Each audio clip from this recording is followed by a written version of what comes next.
Shalom saudara-saudara. Fetorang sonyanda bakuhaga. Ya, fetorang kita percaya kepada Yesus. Nimbolei totofore. Yesus dia memang yang paling baik.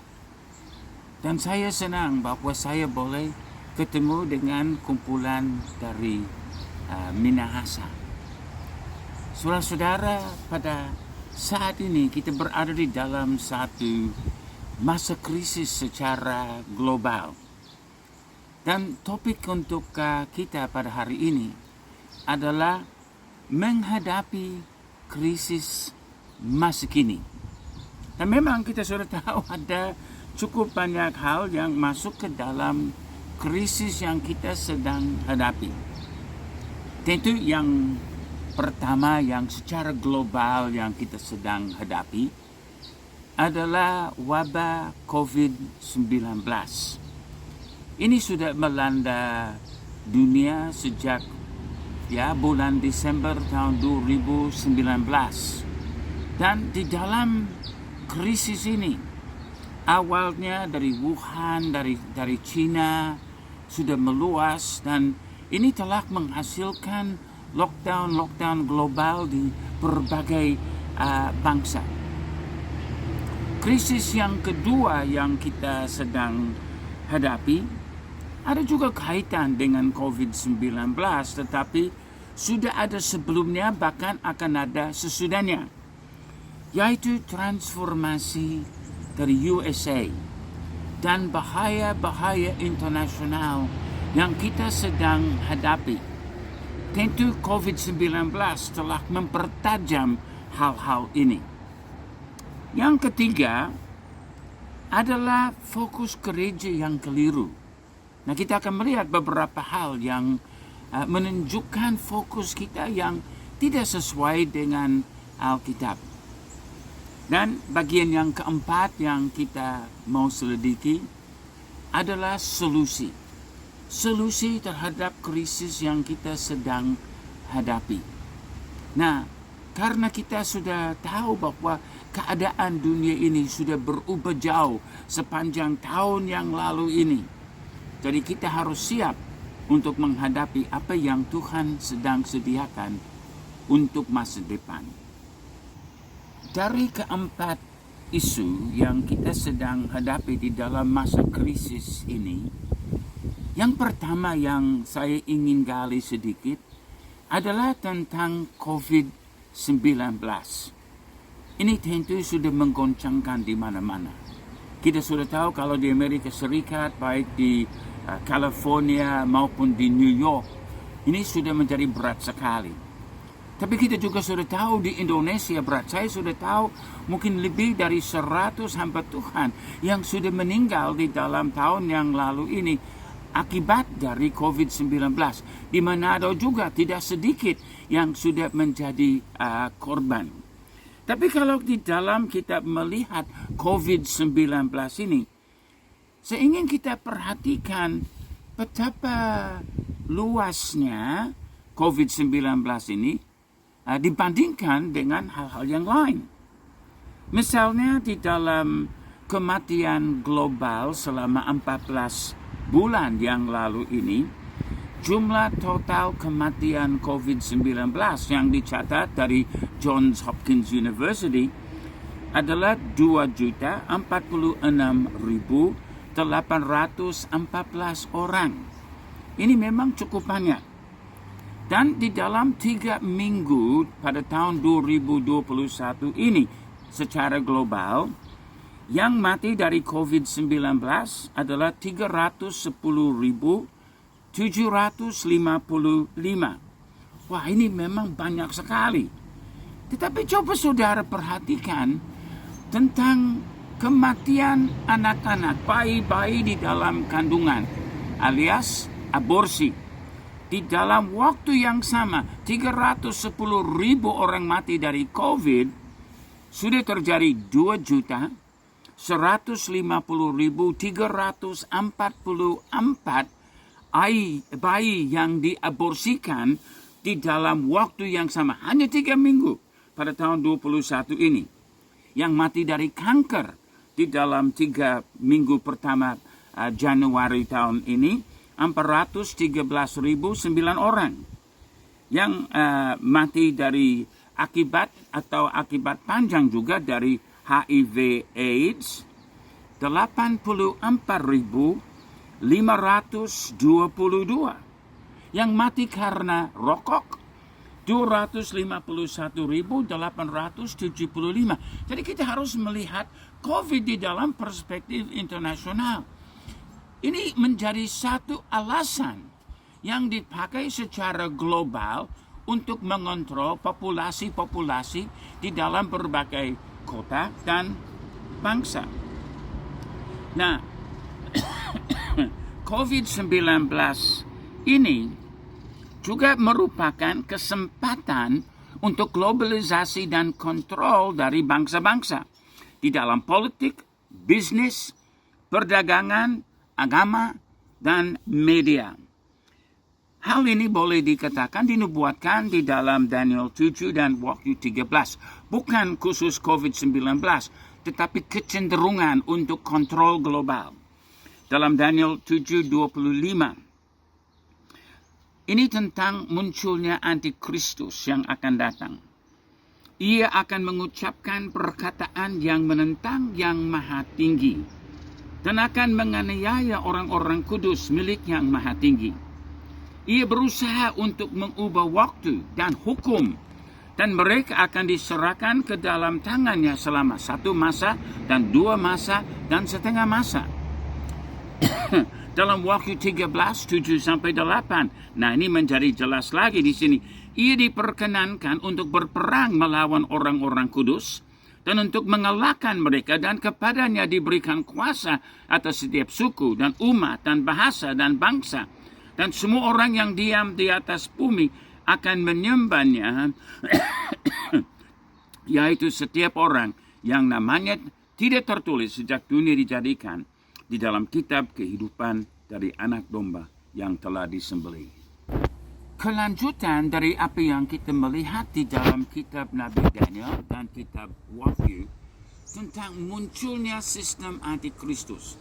Nah, COVID-19 ini merupakan satu gejala atau tekanan yang membantu mereka yang dari aliran antikristus untuk mengambil kontrol atas dunia ini secara global. Pada hal saat ini ada yang masih menahan, dan yang menahan dia sampai dia tidak dapat muncul keseluruhannya.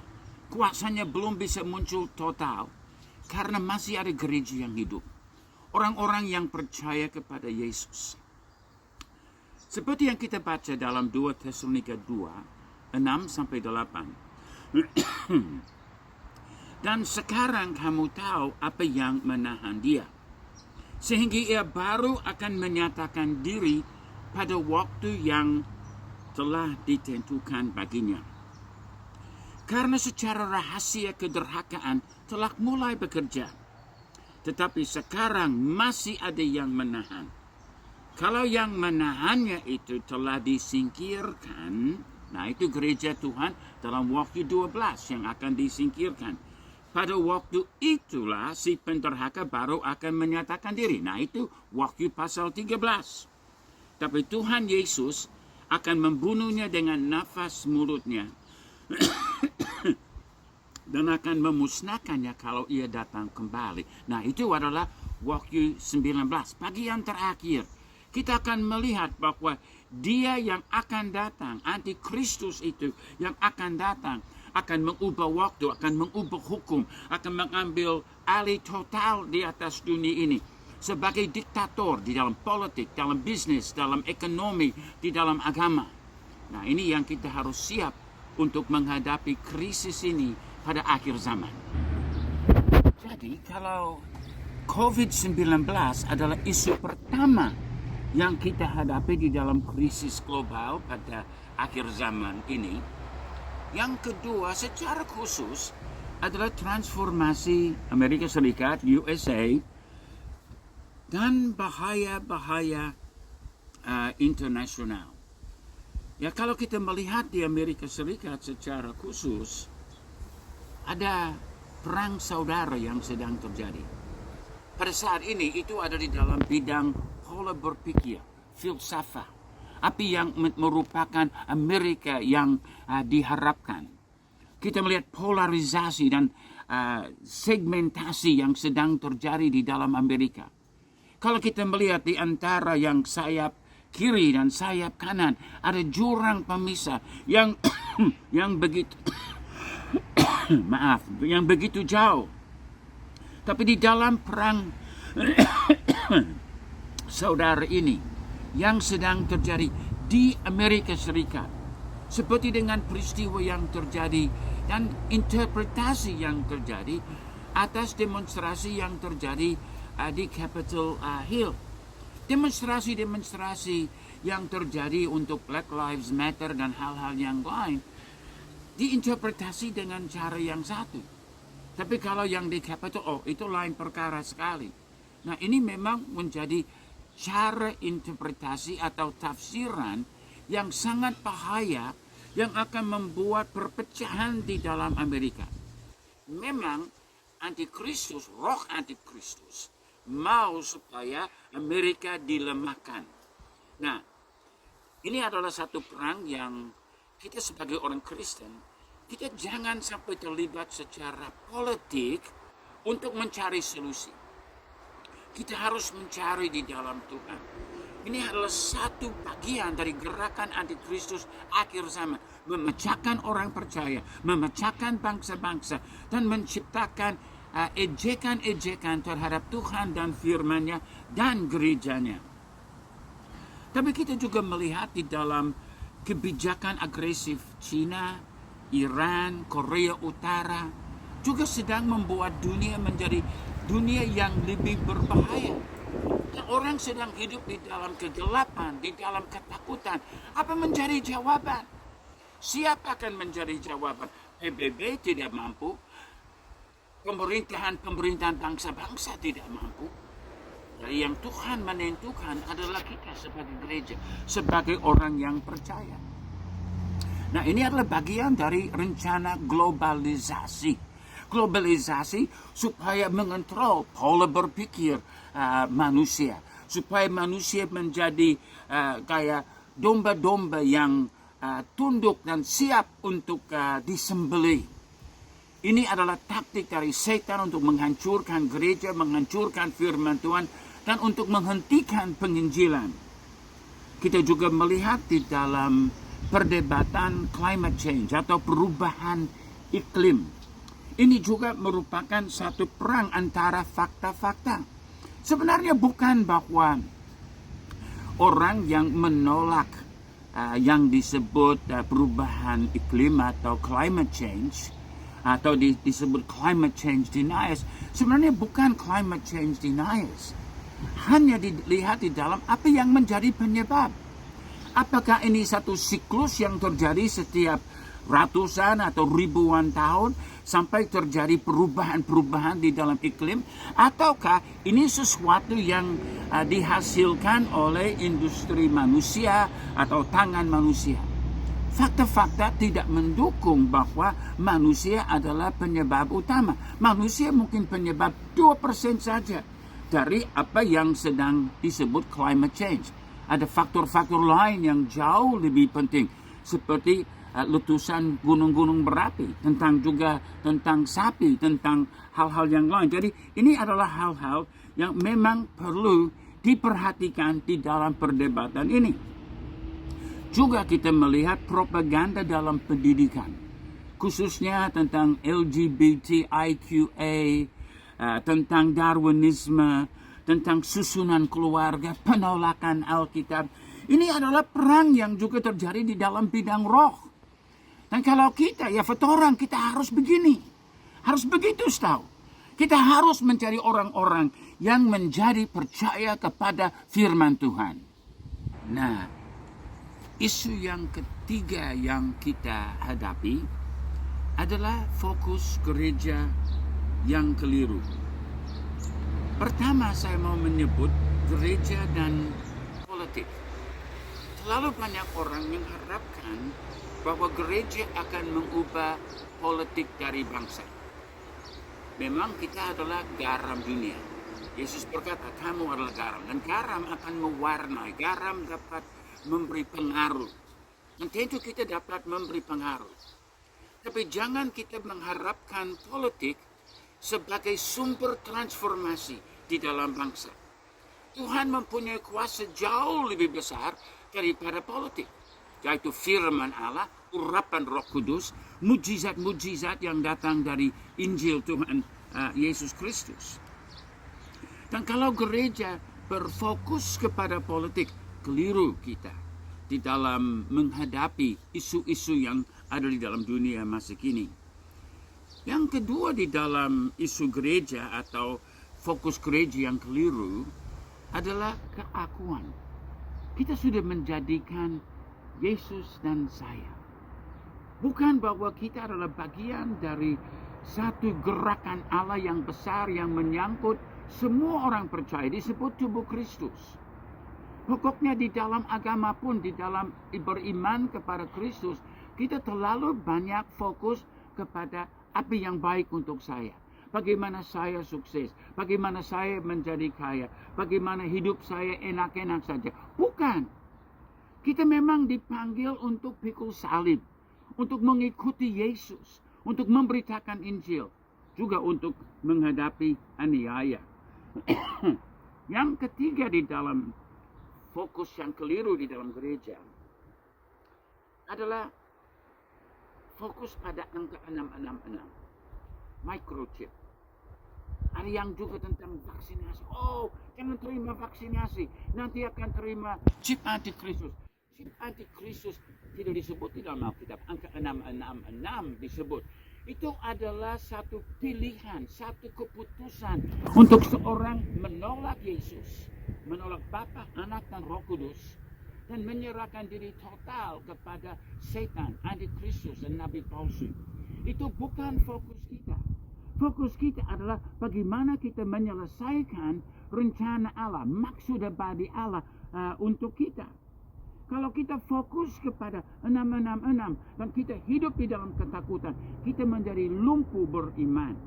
Kita harus pandang kepada Yesus, bukan kepada 666. Dan yang keempat sebagai fokus gereja yang keliru adalah tentang rapture atau pengangkatan. Terlalu banyak orang sedang berharap, oh keadaan dunia yang makin parah, makin gelap, makin sulit. Nah, nanti Yesus akan angkat kita semua dan kita akan lari dari keadaan ini. Bukan. Pengangkatan akan terjadi di akhir masa aniaya besar. Dan akan terjadi sebagai satu puncak kemenangan, kemuliaan, kedatangan Tuhan Yesus Kristus. Jadi fokus kita bukan pada pengangkatan. Justru kita ada tugas yang harus selesai terlebih dahulu. Nah, seperti dalam 1 Tesalonika 4, 15-17, Paulus berkata, ini kami katakan kepadamu dengan firman Tuhan. Kita yang hidup yang masih tinggal sampai kedatangan Tuhan. Ini adalah gereja kemenangan. Masih akan hidup sampai kedatangan kembali Tuhan Yesus. Kita yang hidup yang masih tinggal sampai kedatangan Tuhan. Sekali-kali tidak akan mendahului mereka yang telah meninggal. Sebab pada waktu tanda diberi, yaitu pada waktu penghulu malaikat berseru dan sangkakala Allah berbunyi, maka Tuhan sendiri akan turun dari surga dan mereka yang mati dalam Kristus akan lebih dahulu bangkit.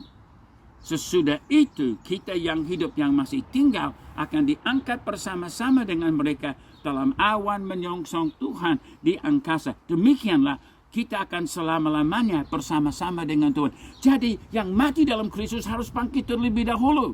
Baru kita yang hidup sampai kedatangan Yesus bersama-sama akan diangkat menyongsong Yesus di udara. Isu-isu yang kita hadapi, yang kita sedang bahas, yang pertama pengaruh dari COVID-19, kedua transformasi Amerika Serikat dan bahaya internasional, tiga fokus gereja yang keliru, dan yang keempat adalah solusi. Yang pertama sebagai solusi adalah kenallah Yesus sebagai juru selamat dan sebagai Tuhan. Nah, dua bagian ini. Kenal Yesus sebagai juru selamat, karena kita harus selamat. Mengenal Yesus membawa keselamatan. Bertobat dan percaya kepada Yesus ada keselamatan. Tetapi yang bagian kedua, kenallah Yesus sebagai Tuhan. Berarti dia adalah Tuhan. Dia adalah yang berkuasa atas segala sesuatu di dalam kehidupan kita. Kita harus belajar tunduk dan percaya kepada Yesus bukan hanya sebagai juru selamat. Haleluya, saya selamat. Tetapi kita juga harus belajar tunduk kepada firman Tuhan. Tunduk kepada Dia sebagai Tuhan yang tahu yang terbaik untuk kita. Nah, Yeremia 31 ayat 31 sampai 34 berkata, sesungguhnya akan datang waktunya. Demikianlah firman Tuhan. Aku akan mengadakan perjanjian baru dengan kaum Israel dan kaum Yehuda. Dan tidak usah lagi orang mengajar sesamanya atau mengajar saudaranya dengan mengatakan, kenallah Tuhan. Sebab mereka semua besar kecil akan mengenal aku. Demikianlah firman Tuhan. Sebab aku akan mengampuni kesalahan mereka dan tidak lagi mengingat dosa mereka. Jadi kita melihat bahwa kenal Tuhan bukan secara hukum, bukan hanya sebagai agama, tapi pengalaman yang real di dalam hati kita. Dosa kita diampuni dan kita belajar taat dan mengikuti Tuhan. Nah, bagian kedua di dalam solusi. Kembalilah kepada Alkitab sebagai pedoman keyakinan. Jangan kita bersandar kepada sains. Masih kini kita mendengar orang berkata, oh, believe the science. Percayalah kepada ilmu. Bukan. Ilmu itu bisa berubah tiap minggu.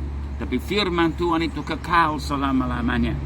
Dan di dalam 2 Timotius 3:16, Paulus katakan, segala tulisan yang diilhamkan Allah memang bermanfaat untuk mengajar, untuk menyatakan kesalahan, untuk memperbaiki kelakuan, dan untuk mendidik orang dalam kebenaran. Kalau kita kembali kepada firman Tuhan, ini adalah satu solusi yang memberi dasar yang kuat, menolong kita bertumbuh di dalam iman, dan kita akan menjadi pemenang, karena firman Tuhan itu sungguh berkuasa. Solusi yang ketiga, milikilah visi yang sesuai dengan kehendak Allah. Jadi visi kita harus sama dengan hati Allah. Saya ingin tahu, Yesus, apa ada di dalam hatimu? Bapa, apa yang di hatimu? Roh Kudus, apa yang di dalam hatimu? Jadi kalau kita memiliki visi, kita sudah akan tahu kemana kita harus pergi. Dalam Amsal 29:18, bila tidak ada wahyu, tidak ada visi, menjadi liarlah rakyat. Dan ini juga terjadi di dalam dunia Kristen. Terlalu banyak yang liar. Lari sini sana, doktrinnya berbeda-beda. Karena tidak mempunyai landasan dan fokus. Tidak mempunyai hubungan intim dengan Tuhan Yesus. Dan tidak mempunyai dasar yang kuat di dalam firman.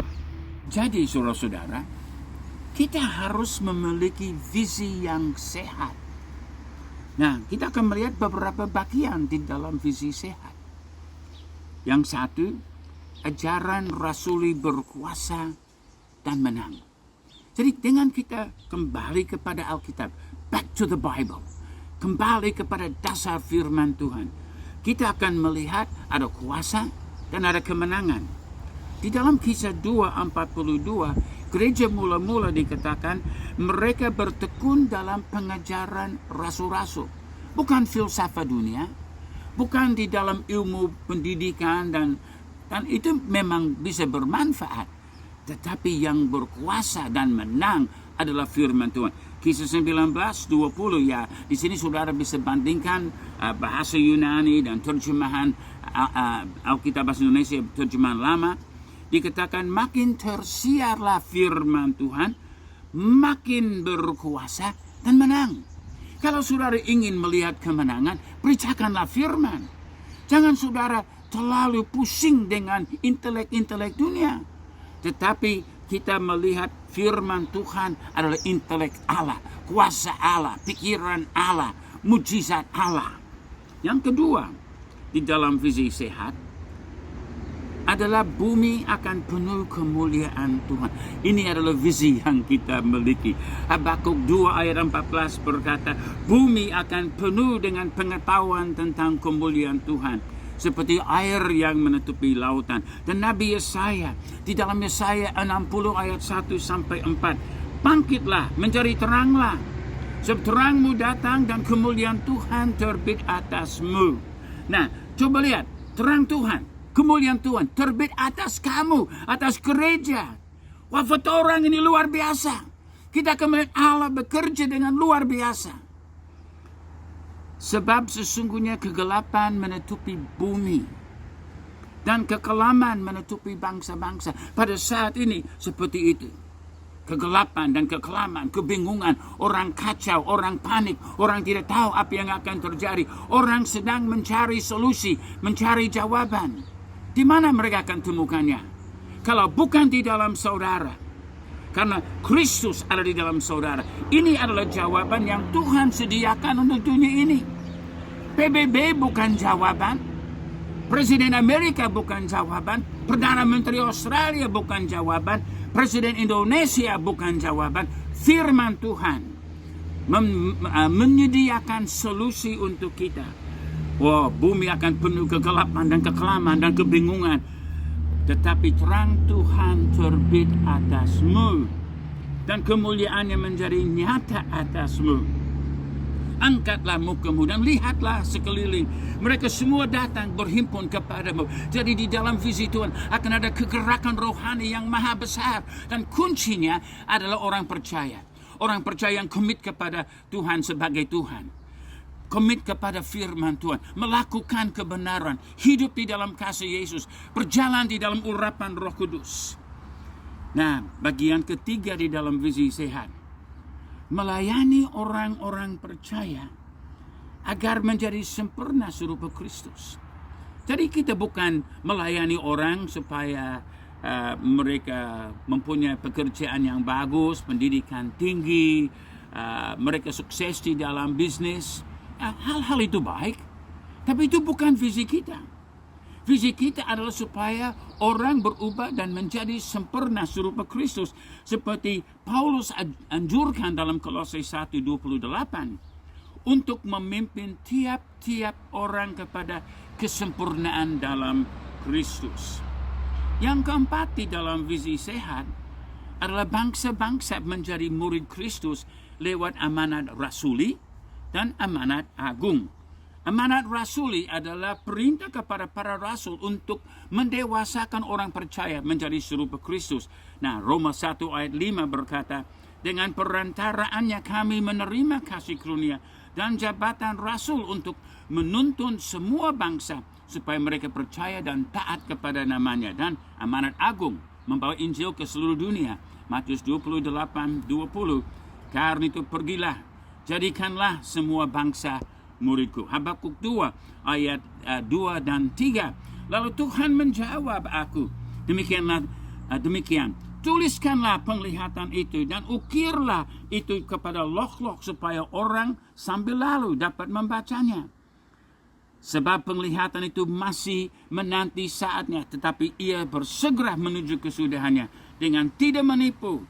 Apabila berlambat-lambat, nantikanlah itu. Sebab itu sungguh-sungguh akan datang dan tidak akan bertanggung. Dalam 2 Korintus 3 ayat 3 dikatakan, karena telah ternyata bahwa kamu adalah surat Kristus yang ditulis oleh pelayanan kami. Ditulis bukan dengan tinta, tetapi dengan roh dari Allah yang hidup. Bukan pada loh-loh batu, melainkan pada loh-loh daging, yaitu di dalam hati manusia. Jadi ini adalah visi kita. Supaya firman Tuhan menjadi realita yang mengubah hati kita. Nah, kita perlu tuliskanlah visi ini di dalam hati kita. Jadi kita di dalam dunia yang memang kacau balau. COVID-19, gerakan roh antikristus untuk mentransformasi Amerika Serikat sebagai negara sosialis, bahkan komunis, bahkan anti Tuhan, yang mengizinkan segala kuasa kegelapan merajalela dan berkuasa. Dunia internasional juga menghadapi bahaya dari berbagai sumber. Tapi masalahnya gereja punya fokus yang keliru. Kita harus bertobat. Kita harus kembali kepada firman Tuhan. Kita harus menyerahkan diri kepada ketuhanan Tuhan Yesus Kristus. Dan kita harus belajar melihat solusi. Solusi yang akan menjadi jawaban bagi seluruh dunia. Solusi yang akan menjadi jawaban untuk kaum keluarga. Solusi yang akan membawa ketenangan di dalam pikiran kita. Solusi yang akan membawa hati kita merasa tenang karena kita tahu Tuhan berkuasa. Dan kita tahu bahwa Tuhan punya rencana yang ajaib. Dia mau kemuliaannya nyata lewat saudara dan saya. Dia mau supaya orang ini menjadi orang yang akan mengikuti Yesus sebagai orang Kristen di tengah-tengah krisis. Dan pada akhir zaman ini kemuliaan Tuhan akan nyata di atas kita. Bangsa-bangsa akan berduyun-duyun. Akan ada kegerakan rohani yang maha besar. Seperti Yesus sendiri berkata, musim menuai ialah akhir zaman. Sekarang ini adalah akhir zaman. Jadi berjuanglah dengan iman dan jadilah orang Kristen sejati di dalam menghadapi berbagai krisis di akhir zaman ini. Tuhan Yesus, hamba-Mu berdoa supaya dengan perkumpulan orang Minahasa Manado di Amerika Serikat, khususnya di New York, bahwa kuasa-Mu akan bekerja dengan luar biasa. Engkau akan membawa kegerakan rohani. Jadikan mereka juga berkat di tengah-tengah Amerika dan juga untuk Manado di Indonesia. Supaya kuasa-Mu akan nyata. Terima kasih Tuhan Yesus. Terima kasih. Kami sudah mendengar sebagian firman-Mu. Di dalam nama Tuhan Yesus Kristus. Amin.